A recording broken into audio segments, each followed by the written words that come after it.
3월 22일 주일 예배를 시작하도록 하겠습니다. 우리 다 같이 마음을 다해서 하나님을 찬양하며 예배하기를 원합니다. 연찮는 주님의 사랑과 함께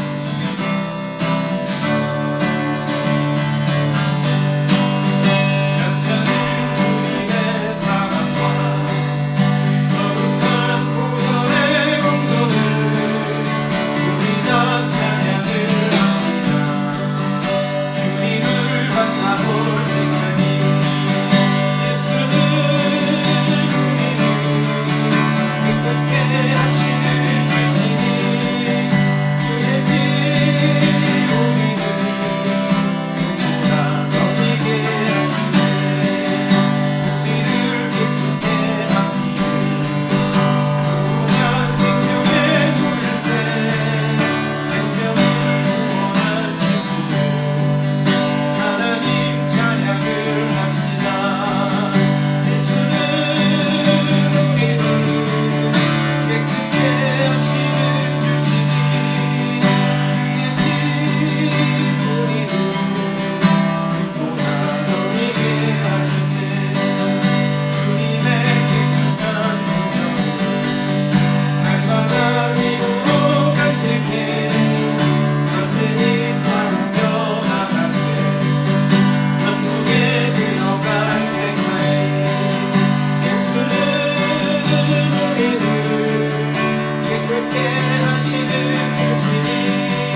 이 시간 우리 함께 기도하겠습니다. 사랑과 은혜가 풍성하신 하나님, 감사합니다. 우리 부족하고 연약한 자들을 주님의 자녀 삼아주시고 이 시간 우리를 예배의 자리에 나오게 하여 주시어서 주님께 우리가 신령과 진리로 예배할 수 있도록 하나님 인도하여 주시는 은혜 감사합니다. 하나님, 이 시간 이 나라를 위하여서 간절히 기도합니다. 하나님, 지금 바이러스로 인하여서 온 국민이 두려움과 고통과 근심 가운데 쌓여 있습니다. 하나님, 이 문제가 속히 해결될 수 있도록 하나님 인도하여 주시옵소서. 특별히 나라를 다스리는 우리 정자들에게 하나님 지혜를 더하여 주시어서 이들이 하나님의 말씀 가운데 하나님 바르게 이 나라를 이끌어갈 수 있도록 인도하여 주시옵시고, 이 엄중한 사태를 잘 해결할 수 있는 지혜를 하나님 그들에게 부어주시기를 간절히 소원합니다. 특별히 하나님 경제적으로 어려움을 당하고 있는 우리 지체들이 있습니다. 하나님 지켜주시고 인도하여 주시옵소서. 그 어려운 환경 가운데서도 주님을 신뢰하고 의지함으로 주님을 바라보므로 하나님 이 모든 사태를 잘 극복하고 하나님 이길 수 있는 그런 믿음을 우리에게 부어주시기를 간절히 소원합니다. 특별히 이렇게 어려운 상황 속에 우리 지체들이 서로를 돌아보며 서로를 위로하고 서로에게 도움을 줄 수 있는 그런 귀한 지체들 될 수 있도록 하나님 인도하여 주시옵소서. 하나님, 우리 먼저 사랑교회가 하나님 이 지역에 세워진 것은 주님의 뜻과 하나님 주님의 계획이 있는 줄로 믿사오니 우리가 그 뜻과 계획을 온전히 성취할 수 있는 믿음의 사람들 될 수 있도록 하나님 우리에게 성령의 은혜를 부어주시고 하나님의 말씀을 부어주시옵소서. 그리하여서 아버지 하나님, 이 모든 사태가 끝난 이후에 우리 교회가 더 부흥하고 하나님을 더 사랑하고 섬기는, 모이기를 힘쓰는 귀한 믿음의 공동체 될 수 있도록 하나님 인도하여 주시기를 간절히 소원합니다. 하나님, 이 시간에 또한 우리 지체들 하나님 병든 자들이 있습니까? 기억하여 주시옵소서. 하나님, 그 질병의 고통으로부터 이겨낼 수 있도록 하나님 인도하여 주시옵시고, 마음의 병으로부터 이길 수 있도록 인도하여 주시옵시고, 하나님 지금 이 어려운 시국 가운데 하나님 저들의 마음 가운데 고민과 걱정과 근심이 있다면 그 모든 것들을 다 주님께 내려놓고 나아갈 수 있도록 하나님 인도하여 주시옵소서. 이 예배 가운데 온전히 주장하시고 역사하시는 하나님을 의지하며 예수님의 이름으로 감사하며 기도합니다. 아멘.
이 시간 우리 주님을 초청하는 시간 되기를 원합니다. 예수 우리 왕이여 이곳에 오셔서 예수 우리 왕이여 이곳에 오소서. 보자로 주여 임하사 찬양을 받아주소서. 주님을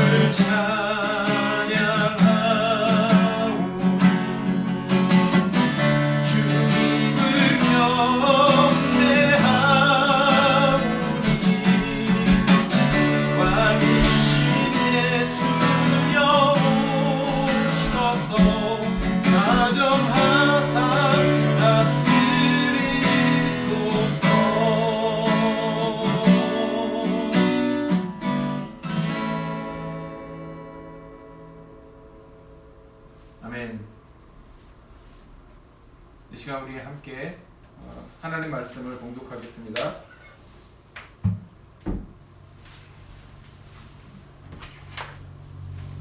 우리 함께 봉독할 하나님 말씀은 고린도전서 15장 24절에서 26절까지의 말씀입니다. 다 같이 우리 한 목소리로 봉독하도록 하겠습니다. 그 후에는 마지막이니 그가 모든 통치와 모든 권세와 능력을 멸하시고 나라를 아버지 하나님께 바칠 때라. 그가 모든 원수를 그 발 아래에 둘 때까지 반드시 왕노릇 하시리니 맨 나중에 멸망받을 원수는 사망이니라. 아멘.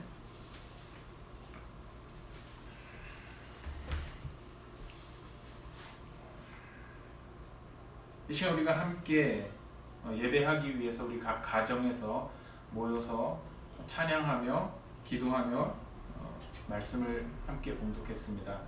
비록 우리가 멀리 떨어져서 서로 한 곳에 모여서 예배하지 못하고 서로 떨어진 상태에서 예배하지만 그래도 우리가 한 마음으로 주님을 예배하고 각자의 가정에서 예배하지만 우리가 진지한 마음으로 하나님께 예배하며 나아갔으면 좋겠습니다. 지난 11월 주일날 아침 주선미 사모에게 긴급하게 전화가 왔습니다. 새로운 방문자가 왔다는 소식이었습니다.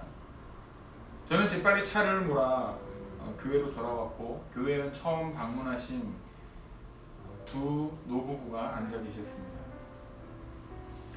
첫 인상은 꽤 투박했습니다. 머리를 숙이며 인사하고 인적사항을 여쭈니 목사라고 말씀하십니다. 자신이 사랑의 교회를 개척한 목사라는 것입니다. 그렇게 시작된 김수봉 목사님과의 만남은 그리 오래가지 못하는 듯 보였습니다. 왜냐하면 목사님께서 3주간 교회에 출석하시고 한 달 동안 교회를 나오시지 않았기 때문입니다. 저는 목사님이시기 때문에 여기저기 방문하실 교회들이 많이 있겠다고 생각해서 따로 특별히 연락을 드리지 않았습니다. 그런데 새해 첫 예배에 목사님 4분이 다시 참석하셨습니다. 그제서야 저는 목사님께 그동안 왜 예배를 나오지 않으셨는지 여쭙게 되었습니다. 사모님께서 이렇게 말씀하십니다. 목사님 아프셨어요. 마음이 너무 아팠습니다. 죄송한 마음이 들었습니다. 보통은 은퇴하신 목사님들은 한 교회에 적을 두기 어려워하십니다. 그래서 여기저기 돌아다니면서 예배를 하시는 것을 본 적이 있습니다. 그 말씀을 들었을 때에 저는 마음이 아파서 목사님을 잘 섬겨드려야겠다라고 생각했습니다. 그런데 오히려 김수봉 목사님은 저를 잘 섬겨주셨습니다. 1월 중순쯤 목사님 4분을 저희 집으로 초청했습니다. 함께 식사하기 위해서 목사님이 오셨고 또 목사님이 식사하시면서 자신이 살아오신 인생의 이야기를 저에게 해주셨습니다. 개척하신 일, 대학 총장으로 부임하신 일, 중앙정보부에서 일하신 일, 그리고 청와대에 들어갈 뻔했다는 일, 그리고 청와대를 포기하고 신학을 공부하기로 작정하신 일. 목사님의 삶은 말 그대로 드라마와 같았습니다. 저는 마음으로 생각했습니다. 아, 대단한 분이시구나. 그런데 그 저녁에 함께 식사를 하는데 좀처럼 집으로 돌아가려고 하지 않고 계속 대화를 이어가셨습니다. 그때 또 이런 마음이 들었습니다. 아, 외로우시구나. 목사님께서 참 외롭다는 생각을 했습니다. 우리가 젊을 때는 다들 바쁘기 때문에 외로움을 느끼지 못합니다. 그러나 이제 나이가 들면 아무도 찾아오는 사람이 없고 아무도 관심을 주는 사람이 없기 때문에 우리는 외로워집니다. 저는 다짐했습니다. 목사님과 함께 오래 시간을 보내고 가끔 초대해서 같이 식사도 해야겠다라고 생각했습니다. 그런데 이제 더 이상 그런 생각을 할 수 없게 되어버렸습니다. 너무 늦었다라는 것을 깨닫게 되었습니다. 얼굴을 마주하고 식사할 수도 없고 예배 때 우렁차게 부르시는 그 찬송가의 음성을 저희는 들을 수도 없습니다. 더 찾아뵙지 못하고 대화를 나누지 못한 아쉬움이 계속 제 머리를 스쳐갑니다. 지난주는 가슴이 먹먹하고 뭔가 답답한 시간들이었습니다. 죽음이 우리의 삶과 이렇게 가까이 있는데 늘 우리는 그것을 망각하고 살아갑니다. 주일 오후 예배를 마치고 집으로 와서 잠시 쉬는데 누군가 집 문을 노크했습니다. 급하게 나가보니 김수봉 목사님께서 사과를 한 상자를 주시면서 마치 쫓기듯 집으로 돌아가 버리셨습니다. 저는 좀 쉬었다 차를 드시고 가시라고 부탁드렸지만 이미 차를 타고 떠나버리셨습니다.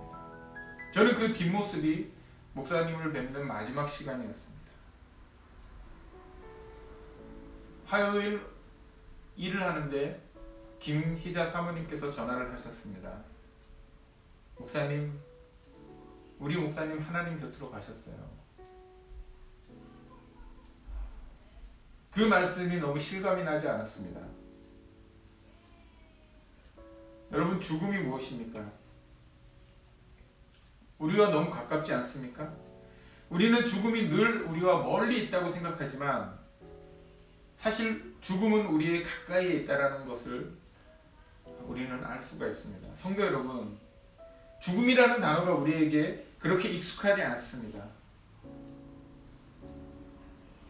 그러나 우리는 우리가 사랑하고 우리와 함께 교제했던 사람들이 죽음의 이별을 고할 때 우리는 종종 죽음을 기억하게 됩니다. 죽음이란 무엇입니까? 하나님께서 이 세상을 만드시고 우리 인간을 만드시고 죽지 않는 존재로 지으셨습니다. 그런데 지금 우리는 죽음을 맞이합니다. 단 한 명도 예외 없이 죽습니다. 그래서 사람들은 죽음을 극복하고자 다양한 노력을 합니다. 그러나 여전히 인류는 이 죽음을 정복하지 못했습니다. 우리는 왜 죽게 되었을까요? 성경에서는 이 죽음의 기원을 이렇게 설명합니다. 아담과 하와가 하나님께 불순종했기 때문에. 처음 사람이었던 이 아담과 하와가 하나님께 불순종했고 그 하나님의 명령에 불순종한 그 죄의 결과가 바로 죽음이라는 것입니다. 죽음은 죄에 대한 징벌입니다. 우리가 죄를 지었기에 우리는 죽습니다. 하나님께서는 아담에게 선악을 알게 하는 나무의 열매를 먹으면 반드시 죽으리라 라고 말씀하셨습니다. 그런데 불행하게도 그것을 먹게 되었고 그 후부터는 이 세상에 죽음이 들어오게 된 것입니다. 로마서 6장 23절 말씀에는 죄의 삭은 사망이라고 다시 한번 우리에게 확인해주고 있습니다. 즉 우리의 죽음의 이유는 바로 우리가 죄인이기 때문이라는 것입니다. 죄가 그렇게 무서운 것입니다. 죄는 우리를 죽음으로 내어모는 권세가 있습니다. 그래서 우리는 되도록이면 이 죄를 멀리해야 하고 되도록이면 우리는 죄의 모양이라도 버리려고 노력해야 합니다. 죄를 짓는 것은 하나님을 대적하는 행위입니다. 생명의 주관자이신 하나님을 대적하면 그 생명으로부터 우리는 멀어지게 되고 오히려 죽음으로 가까이 다가가게 되는 그런 결과를 낳게 된다는 것입니다. 그렇다면 죄의 결과가 이 죽음이라면 우리 그리스도인들은 왜 죽게 되는 것일까요? 왜 그리스도인들은 죽게 되는 것일까요? 우리는 다 알고 있습니다. 죄 용서함을 받았다는 사실을 다 알고 있습니다. 왜 그렇습니까? 둘째 아담인 예수 그리스도께서 십자가에서 우리의 죄를 대신 짊어지고 죽으셨습니다. 그래서 우리는 죄의 형벌을 더 이상 받을 필요가 없습니다. 그런데 우리는 여전히 죽고 있습니다. 주님께서 우리의 죄를 대신 지셨다라는 그 말은 우리가 더 이상 죄로 인해서 죽지 않아야 된다는 의미를 가지고 있습니다. 예수님께서 이미 우리 대신 십자가에서 죽으셨기에 죽음의 징벌은 우리에게 어울리지 않습니다. 그런데 왜 여전히 우리는 죽음을 맞이해야 할까요?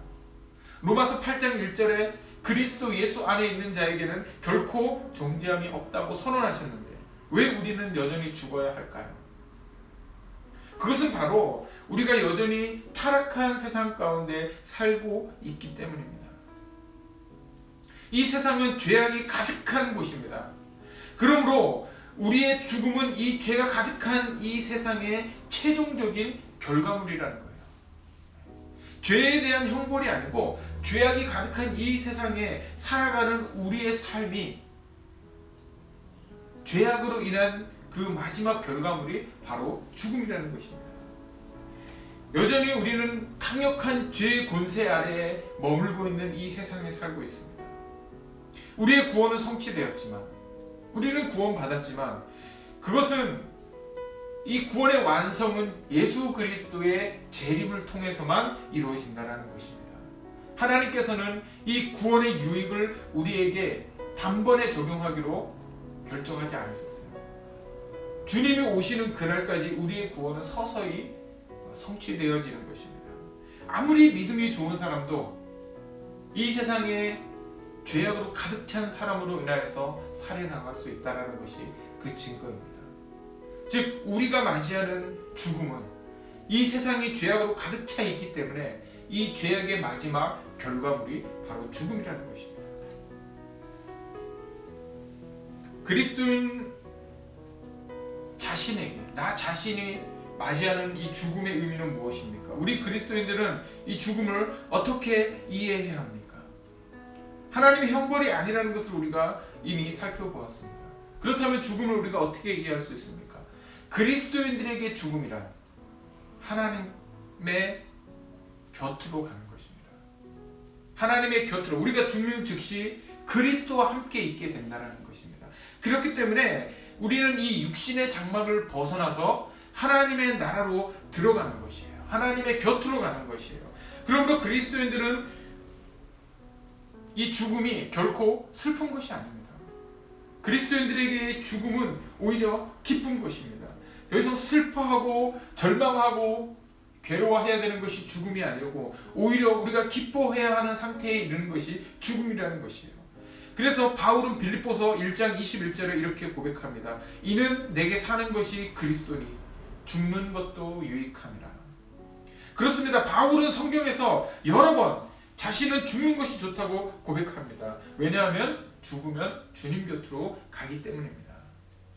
그리스도인 자신에게 죽음은 기쁜 것입니다. 슬퍼할 일이 아닙니다. 그러므로 우리가 죽음을 맞이하는 태도는 기쁨입니다. 죽음을 두려워하지 마십시오. 문제는 나의 죽음이 아닌 다른 그리스도인의 죽음입니다. 나의 죽음은 기쁨으로 맞이할 수 있지만 나의 믿음의 형제가, 나의 믿음의 가족이, 나의 믿음의 지체가 죽음을 맞이했을 때 우리는 과연 기뻐만 할 수 있는가? 이런 질문을 할 수 있습니다. 개인적으로 우리 김수봉 목사님께서 죽으셨을 때, 돌아가셨을 때 저에게는 큰 슬픔이 다가왔습니다. 저는 방금 죽음은 기쁨이라고 고백했지만 그것은 나의 죽음에 대한 감정입니다. 그러나 나의 가족, 나의 친구, 나와 가깝게 지냈던 이 지체의 죽음을 바라보는 나의 마음은 결코 기쁨만 있지 않다라는 것이죠. 이 마음속에는 슬픔과 기쁨이 함께 공존한다는 것입니다. 왜 그렇습니까? 나의 죽음은 우리가 주님의 곁으로 가는 것이기 때문에 기쁜 것이지만 우리는 내가 사랑하는 지체, 내 가족, 내 형제의 죽음, 그들도 역시 주님의 곁으로 가서 기쁜 일이지만 이별의 슬픔이 여전히 우리에게 찾아온다는 것을 우리가 부인할 수 없다는 것입니다. 그렇기 때문에 내가 사랑하는 지체가 그리스도 안에서 죽었을 때 그 사람 자신에게는 궁극적인 해방이요, 모든 슬픔을 떨쳐버리는 소중한 시간이지만 그들과 헤어져야 되는 남아있는 우리 그리스도인들에게는 그것만큼 또 큰 슬픔이 없다라는 것을 우리는 이해해야만 한다는 것입니다. 오늘을 살아가는 그리스도인들에게만 이것이 슬픔으로 또는 기쁨으로 이 복합된 감정으로 다가온 것이 아니라 최초의 교회를 세웠던 초대교회의 성도들도 동일한 감정을 느꼈던 것을 우리가 볼 수가 있습니다. 사도행전 8장 2절에 보면 이런 말씀이 있습니다. 경건한 사람들이 스데반을 장사하고 위하여 크게 울더라. 스데반 집사님이 돌에 맞아 순교했을 때에 같은 그리스도인들은 그의 죽음이 하나님께 영광된 죽음인 것을 알고 있었음에도 불구하고 그들은 이 스데반 집사님을 위해서 크게 울었다고 성경은 표현하고 있습니다. 왜 그렇습니까? 우리도 죽으면 천국에서 다시 만날 소망이 있지만 이 땅에서의 영원한 헤어짐, 이 땅에서의 헤어짐의 그 슬픔을 견딜 수는 없었다라는 것입니다. 그래서 우리는 다른 그리스도인들의 죽음에 대해서 이 거룩한 기쁨과 동시에 이별의 슬픔을 함께 가질 수밖에 없다는 것입니다. 자, 세 번째로 불신자들의 죽음. 하나님을 모르고 죽은 불신자들의 죽음을 우리가 어떻게 이해해야 하겠습니까? 바울은 로마서 9장 3절에서 이렇게 고백합니다. 나의 형제 곧 고륙의 친척을 위하여 내 자신이 저주를 받아 그리스도에게서 끊어질지라도 원하는 바이다. 바울은 자신이 그리스도에게 끊어질지언정 자신의 고륙 친척이 예수 그리스도를 믿고 구원받기를 원했다는 거예요. 불신자로서 죽는 것에 대해서 두려워하고 있었다는 것입니다. 왜 그렇습니까? 불신자의 죽음은 영원한 절망으로 끝나기 때문에 그렇습니다. 그리스도인들의 죽음은 그 죽음 자체의 이별의 슬픔이 있지만 천국에서 다시 볼 수 있는 소망이 있습니다. 그러나 불신자의 죽음은 천국에서 다시 볼 수 있는 소망도 없고 하나님과 함께 하겠다라는 그런 구원의 기쁨도 없고 영원한 절망 속으로 들어가는 그런 죽음이라는 것입니다. 심판만이 기다리고 있는 그런 죽음이라는 것입니다. 형벌만이 기다리고 있는 그런 죽음이라는 것입니다. 그렇기 때문에 이 불신자들의 죽음은 우리 그리스도인들에게 더 슬프게 다가오는 것입니다. 불신자들은 죽으면 더 이상 기회가 없습니다. 하나님을 만날, 하나님을 체험할, 하나님을 사랑할 기회를 잃어버리는 것입니다. 그렇기 때문에 그 죽음이 얼마나 참담하고 허무하겠습니까? 불신자의 죽음에는 소망이 없습니다. 미국에 와서 모두 2분의 목사님을 하나님의 나라로 보내드렸습니다. 켄터키로 유학을 온 젊은 전도사였던 저는 한 병들고 지쳐있고 나약한 목사님을 담임 목사님으로 섬기게 되었습니다. 그분은 자녀들 때문에 어쩔 수 없이 유학생의 신분을 유지하던 어떻게 보면 실패한 유학생이었습니다. 목회지가 없었기 때문에 여기저기 떠돌다가 겨우 개척교회의 자리를 잡은 능력 없는 목사처럼 보였습니다. 병들어서 나약해 보였습니다. 병들어서 입이 마비되어서 말씀을 어눌하게 했기 때문에 성도들은 그분이 설교할 때에 설교 도중에 일어나서 나가시는 분들도 계셨습니다. 그분이 돌아가시기 하루 전날 병원을 방문했습니다. 말씀을 하는 도중 가래를 뱉고 기침을 하시던 모습을 아직도 기억합니다. 그리고 그 다음날 목사님은 돌아가셨습니다. 장례식을 준비하기 위하여 사모님으로부터 목사님 생전의 사진을 받았습니다. 저는 그 사진을 한 장씩 한 장씩 스캔하면서 울었습니다. 그 사진 속의 목사님의 모습은 제가 지금까지 경험한 그 힘없고 병들고 나약한 목사님이 아니었었습니다. 당당하고 자신감 있고 활기찬 모습이 그 사진 속에 담겨 있었습니다. 얼마나 눈물이 났는지 모릅니다. 30대 초반이었던 저는 건강했고 자신감이 있었으며 무엇이라도 할 수 있었다는 그런 교만한 마음을 가지고 있었던 것입니다. 우리가 모두 늙고 병들게 되면 누구나 다 연약한 존재로 결국은 이 육신의 장막을 벗고 우리는 죽을 수밖에 없는 그런 존재들입니다.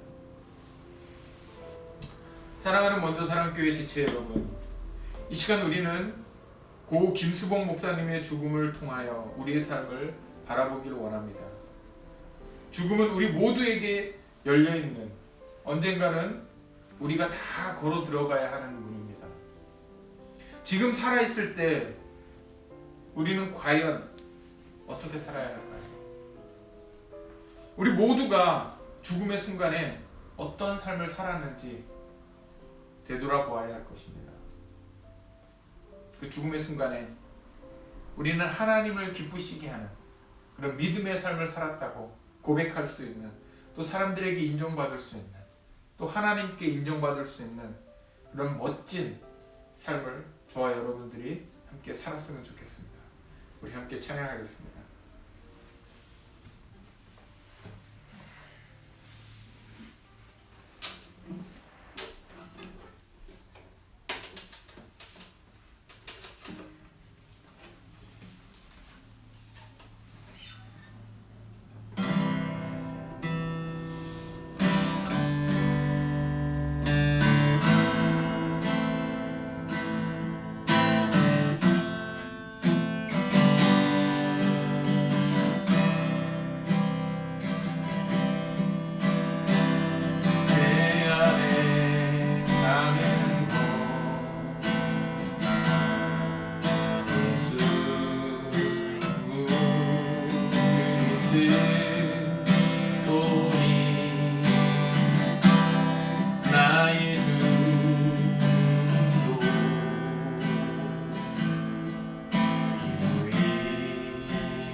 이제는 우리 주 예수 그리스도의 놀라우신 은혜와 아버지 하나님의 극진하신 사랑과 성령님의 내주 교통하심이 이 시간에 머리를 숙이고 주님을 예배하는 우리 먼저 사랑교회 모든 지체들 가정마다 머리마다 이제부터 영원토록 함께 하시기를 간절히 축복하며 기도합니다.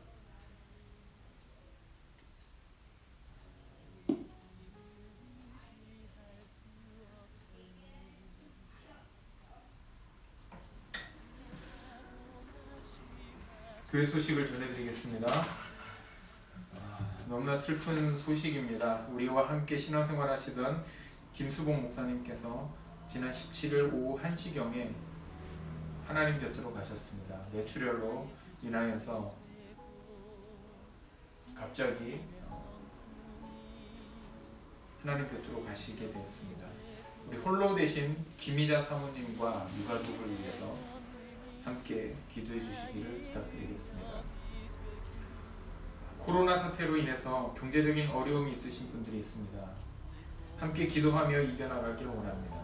도움이 필요하신 분들은 저에게 연락해 주십시오. 우리가 함께 고민하고 이 아픔을 해결해 나갈 수 있기를 소원합니다.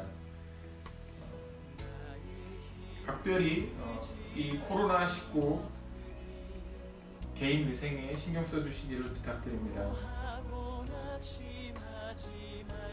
코로나 사태로 인하여서 미국 교회가 공식적인 예배를 하지 않고 있습니다. 저희도 미국 교회에 맞춰서 모임은 모두 폐지하였습니다. 그 대신 이렇게 온라인으로 우리가 함께 예배하도록 하겠습니다. 미국 교회에서 2주 쉬는 것을 계획하고 있습니다. 2주 후에 저희도 다시 예배를 오픈할지 아니면 계속 온라인으로 할지 결정해야 될 것 같습니다. 함께 기도해 주시고 우리 교회가 함께 모여서 예배하는 그날까지 서로 중보하며 나아가기를 소원합니다. 모든 예배를 마치도록 하겠습니다. 감사합니다. 예수님의 성품이 나의 인격이 되고 성령님의 권능이 나의 능력이 되길 원하고 바라고 기도합니다.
비전이 되고 예수님의 성품이 나의 인격이 되고 성령님의 권능이 나의 능력이 되길 원하고 바라고 기도합니다. 하나님의 꿈이 나의 비전이 되고 예수님의 성품이 나의 인격이 되고